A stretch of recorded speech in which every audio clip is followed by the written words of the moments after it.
A trademark is one of your most important business assets, and the selection of your mark needs to be done with care. At the outset of a trademark application, your trademark agent or lawyer can and should explain to you the strengths and weaknesses of your proposed mark.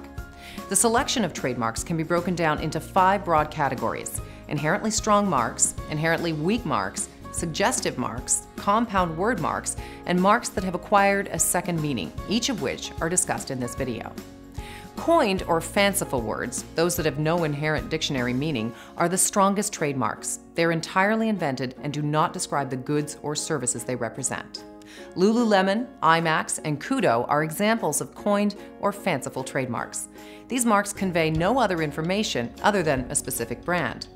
Marks that use dictionary words that do not describe the goods or services in association with which they're used are also inherently strong marks.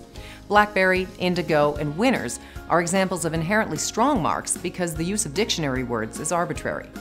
Inherently weak marks are those that use dictionary words that describe the underlying goods or services. Coffee Time, used for a coffee shop, is an inherently weak mark. Inherently weak marks are usually not entitled to trademark protection unless it can be demonstrated that it has acquired a secondary meaning over time.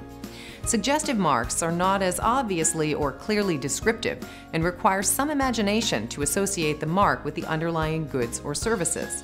FutureShop for technology products is an example of a suggestive mark.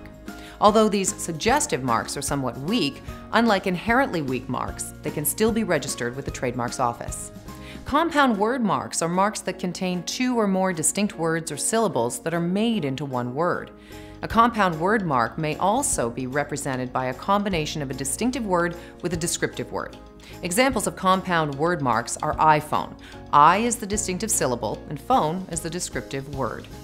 A weak trademark can become distinctive through time by virtue of acquiring a secondary meaning. In other words, once the public begins to associate the trademark with the company that makes it rather than the underlying product, the trademark has risen above its status as an inherently weak mark and becomes a mark that's acquired a secondary meaning. You can find more information on our website. If you have a specific question, we're always happy to answer.